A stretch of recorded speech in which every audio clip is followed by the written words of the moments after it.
बाप और बेटे और उल-कुद्दस के नाम में आमीन। मसीह यीशु में मेरे अजीज भाइयों और बहनों और प्यारे बच्चों, आप सबको कराची पाकिस्तान से शौकत भट्टी का सलाम पहुँचे। आज आलमगीर कलीसिया दुखियारी मुकद्दसा मरियम कंवारी की ज़िंदगी के उन दुखों पर गौर कर रही है जो उसने इस दुनिया की निजात की खातिर अपनी जान पर सहे। मेरे अजीज़ों, तकवीन से लेकर मुकाशफा तक बाइबल मुकद्दस की किसी भी किताब के किसी भी सफ़े को काटा जाए तो हर सफ़ा, हर सतर, हर लफ्ज़ से खुदावंद यीशु मसीह के जिस्म से बहाया गया खून टपकेगा और मुकद्दसा मरियम की दर्द में डूबी आहो पुकार गूंजेगी। चारों अनाजील के 89 अबवाब है और सिर्फ 4 अबवाब यीशु मसीह की 30 साला ज़िंदगी के मतलब बताते हैं। बाकी 85 अबवाब उसके 3.5 साला ज़िंदगी, उसकी बशारती मिशन, मौजज़ात, मुसीबत, दुख, मौत और जी उठने के मतलब लिखे गए हैं। इन 85 अबवाब में से 29 अबवाब आखिरी हफ्ते यानी पाक हफ्ते के वाक़यात को बयान करते हैं और 29 अबवाब में से भी 13 अबवाब यीशु मसीह के आखिरी दिन यानी उसकी मुसीबतों, दुखों, परेशानियों और सलीबी मौत के मतलब लिखे गए हैं। इसके मुकाबले में अगर मुकद्दसा मरियम के दुखों का तज़किरा करें तो हमें वाज़े तौर पर तसलसल के साथ लिखा गया एक बाब भी नहीं मिलता। मुकद्दसा मरियम ने जो दुख और तकलीफ़ें अपने इकलौते बेटे खुदावंद यीशु मसीह के लिए उठाई, उनका जायज़ा लेने के लिए, उसकी तकलीफ़ों की शिद्दत का एहसास करने के लिए, उसकी आहो पुकार सुनने के लिए, आँखों से बहते आंसुओं को देखने के लिए, आहों सिसकियों को सुनने के लिए, तलवार से छिदे दिल में उतरकर झांकने की ज़रूरत है। फरिश्ते का पैगाम, अनहोना पैगाम सुनकर सीने से दिल उछलकर जो बाहर आया, ये कैसे होगा? ऐसा हो गया तो क्या होगा? मैं दुनिया के सामने अपनी बेगुनाही कैसे साबित करूंगी?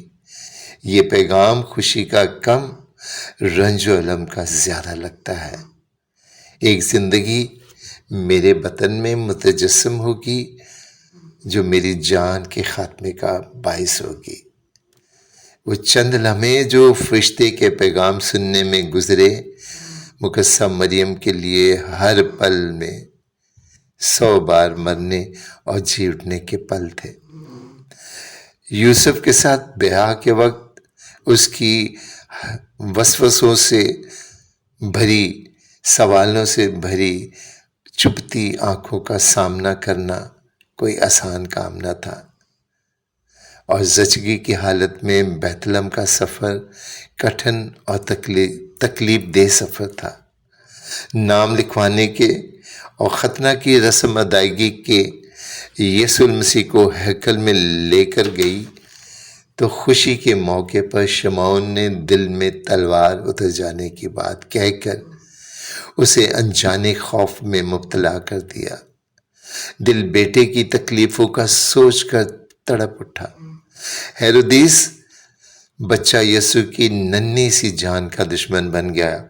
माँओं की गोदें उजाड़ दी, हर तरफ आहो फगां हाहाकार, माँओं की गुटी गुटी चीखें सुनाई देती थी। बच्चा यीशु को जालिमों से बचाने के लिए उसकी कलकारियों, हंसी की आवाज़ दुनिया से छुपाकर, रात के अंधेरों में छुपाकर मिस्र के दूर दराज दुश्वार गुजारों पर चलना कोई आसान काम ना था। हेरोदिस बादशाह, अरखलाउस बादशाह और मिस्र के बादशाह, 3 बादशाहों और उनकी खूंखार फौजों से बेटे को बचाने का सोच कर ही जान कांपती और कलेजा मुंह को आता है। मुकद्दसा मरियम ने ये दुख भी झेले। اکلوتا بیٹا 12 سال کی عمر میں بے درد بے رحم دنیا میں کہیں کھو گیا۔ کہتے ہیں کہ اگر کوئی پیارا مر جائے تو چند دن سوگ منانے کے بعد بالآخر دل میں چین مل ہی جاتا ہے، لیکن اگر کم عمر بچہ دنیا کی بھیڑ میں کھو جائے تو اس کے کھو جانے کا دکھ زندگی کے آخری سانسوں تک رہتا ہے۔ ہر آہٹ پر آنکھیں دروازے کی جانب دیکھتی ہیں، ماں کو کسی طور پر چین نہیں ملتا۔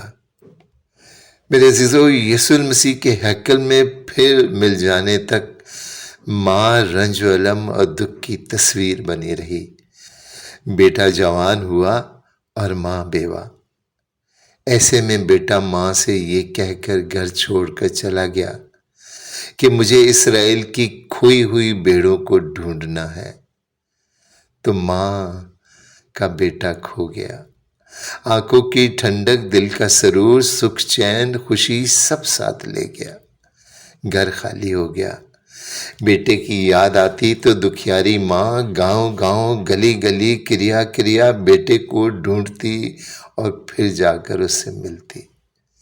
اس نے اس کی شہرت سنی، اس کا عروج بھی دیکھا، پھر اسے اپنوں کے دیے ہوئے دھوکے فریب کھاتے دیکھا، اسے دشمنوں کے نرغمے بدن پر لگتے زخموں کو دیکھا، اس کا غم دیکھا، اس کی بے بسی دیکھی، بدن پر خوبصورت اور نفیس لباس کو تار تار کر کے ننگے بدن کی بے حرمتی دیکھی، اس کی بھوک دیکھی، اس کی پیاس دیکھی، جسے وہ گود میں لیے ملکوں ملکوں پھری، یروشلم کی گلیوں میں صلیب کے بوجھ تلے بار بار گرتے اٹھتے دیکھا۔ وہ سر جو ماتھا، وہ ماتھا جس کی وہ بلائیں لیتی تھی، جسے غیر ممالک سے آئے بادشاہ کہتے تھے آج کانٹوں کا تاج سر پر پہنے، ادھ ننگے بدن، ننگے سر، اور سر پر یسوع ناصری کا کتبہ، یہودیوں کا بادشاہ کا کتبہ لگائے ایک مجرم کی طرح نشان عبرت بنا ہوا دیکھا، جس کے سر پر سیرا سجانا تھا، دولہے کا لباس پہنانا تھا، خوشبو لگا کر بلائیں لینی تھی، کفن میں لپیٹ کر قبر میں اتار دیا گیا۔ مقدسہ مریم کو فرشتے کا سلام، اس کی ہمت، اس کے استقلال، خدا پر بھروسہ اور مسیحا کے دکھوں کو سہنے کے لیے دیا گیا۔ اسے آسمان پر 12 ستاروں کا تاج، سورج کو اوڑھنی اور چاند کو پاؤں کا گہنا اس لیے دیا گیا کہ مقدسہ مریم نے خوف کے باوجود خدا کے کلمے پر بھروسہ کیا۔ اس نے آزمائشوں میں خدا کی حمد کی، ہر دکھ ہر مصیبت میں خدا کے قریب ہوتی گئی، زندگی کے ہر دیکھے اندیکھے انجانے طوفانوں میں بھروسہ کیا تو صرف خدا پر کیا۔ خدا کی مرضی کے سامنے اپنی مرضی کو چھوڑ دیا، اپنے آپ کو خالی کر دیا اور خدا کی مرضی کو مقدم جانا۔ مقدسہ مریم اپنی طاقت کی بدولت نہیں بلکہ اپنے صبر و شکر اور ہمت اور خدا پر ایمان رکھنے کی بدولت آسمان کی ملکہ کہلائی۔ اس لیے میرے عزیزو، خدا سے مدد مانگے، یاد رکھیں کہ طوفان آپ کو گرانے کے لیے نہیں بلکہ اس بات کے لیے آتے ہیں کہ خدا آپ کو زندگی کا تاج دینا چاہتا ہے، مقدسہ مریم کی طرح۔ خدا ہم سب کو مقدسہ مریم جیسا حوصلہ، ہمت، طاقت اور روح عطا فرمائے، آمین۔